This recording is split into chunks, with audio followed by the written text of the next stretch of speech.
a colaboração premiada é um meio de obtenção de prova. Como meio de obtenção de prova, a polícia também tem o direito de realizar o acordo com o investigado colaborador. O que se pontuou naquele momento é que, uma vez feita a colaboração premiada entre polícia e o colaborador, deve ser imediatamente ouvida e deve se manifestar ao Ministério Público. No caso do Supremo Tribunal Federal, a Procuradoria-Geral da República deve ser ouvida, deve se manifestar, não necessariamente, disse o Supremo Tribunal Federal, deve concordar, porque compete ao Supremo Tribunal Federal a homologação ou não da colaboração. Na presente hipótese, em verdade, também essa alegação nem carece de maiores análises, porque a Procuradoria-Geral da República, num primeiro momento, foi contrário ao acordo de colaboração premiada, inclusive instaurando um procedimento administrativo para análise dessa colaboração, que foi juntado aos autos, e esse procedimento depois foi arquivado e a Procuradoria-Geral da República alterou seu posicionamento, concordou com a colaboração, inclusive utilizando-a no oferecimento da denúncia, na instrução processual penal e também nas alegações finais. Então, não há seja pela concordância posterior da Procuradoria-Geral da República, seja pelo decidido no plenário do Supremo Tribunal Federal na ação direta 5508, não há nenhum vício no acordo ser realizado pela polícia e o colaborador. E, obviamente, depois homologado pelo Poder Judiciário e o titular da ação penal, no momento do oferecimento da denúncia, aí sim, seja esse meio de prova, sejam outras provas ou outros meios de prova, o titular da ação penal é que decidirá se irá ou não utilizá-la. E, no caso presente, houve essa utilização. Da mesma maneira, não deve prosperar a alegação de violação das cláusulas do acordo, inexistindo qualquer nulidade. As defesas, inicialmente, é importante pontuar, insistem, eu diria, que confundem os 8 primeiros depoimentos dados sucessivamente em 28 de agosto de 2023 com 8 delações contraditórias. Isso foi reiteradamente dito aqui, como se fosse uma verdade. Isso, com todo respeito, beira a litigância de má-fé. Isso beira a litigância de má-fé, dizer que os 8 primeiros depoimentos foram 8 delações contraditórias. Ou beira total desconhecimento dos autos, não leram os autos, ou beira litigância de má-fé. Porque basta a leitura da colaboração premiada para verificar que, por uma estratégia de investigação,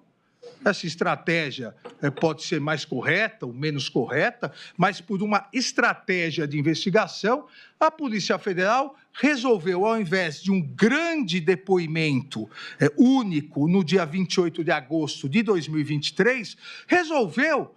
fracioná-lo em 8 depoimentos, porque eram 8 fatos diversos. Quero aqui recordar, para aqueles que leram efetivamente os autos, que uns falavam sobre joias, e vários sobre joias, porque eram momentos diversos as joias, outros falavam sobre vacinação, sobre falsificação de vacina, outros falavam sobre tentativa de golpe, ou seja, são 8 depoimentos que poderiam tranquilamente estar num único mega depoimento, com capítulos, mas são 8 depoimentos sobre fatos diversos, não são contraditórios e muito menos a alegação de que são 8 delações. Basta, volto a dizer, conferir os autos para verificar que os depoimentos foram sequenciais e todos no mesmo dia, dia 28 de agosto de 2023. Também os depoimentos posteriores dados, e foi dito da tribuna, inclusive indagado, os depoimentos sempre foram por determinação da Polícia Federal, que intimou o hoje réu colaborador para prestar novos esclarecimentos sobre novos fatos que vinham surgindo. Ou seja, os depoimentos posteriores foram regulares, necessários, segundo a Polícia Federal, para aprofundar investigações. E, insisto novamente, a mera leitura dos termos demonstra a inexistência de qualquer contradição. Eventuais omissões dolosas, e essa é outra alegação feita pelas defesas, eventuais omissões dolosas de informações que seriam necessárias, seja para a investigação da Polícia Federal, seja para a instrução processual, como inclusive a omissão que foi sanada na audiência judicial de 21 de novembro de 2024, eventuais omissões dolosas não acarretam nulidade da delação, não acarretam nulidade das informações prestadas anteriormente, mas sim exigem uma necessária análise posterior sobre a total ou parcial efetividade e, consequentemente, sobre a total ou parcial modulação ou não dos benefícios pactuados, como bem salientou o eminente Procurador-Geral da República em suas alegações finais. Então, não há nem 8, nem 9, nem 14 delações, repito, isso beira a litigância de má-fé. O que há foram depoimentos, 8 depoimentos sobre fatos diversos em uma mesma delação, até porque, como vamos verificar ao longo das sessões, ao longo do julgamento, são inúmeros fatos, posteriormente, complementações nos depoimentos e, repito, omissões, uma sanada e eventuais omissões existentes, elas não acarretam de forma alguma nulidade no que já foi produzido. O que podem acarretar é diminuição ou afastamento de benefícios. Ainda há a questão do vazamento de áudios publicados pela revista Veja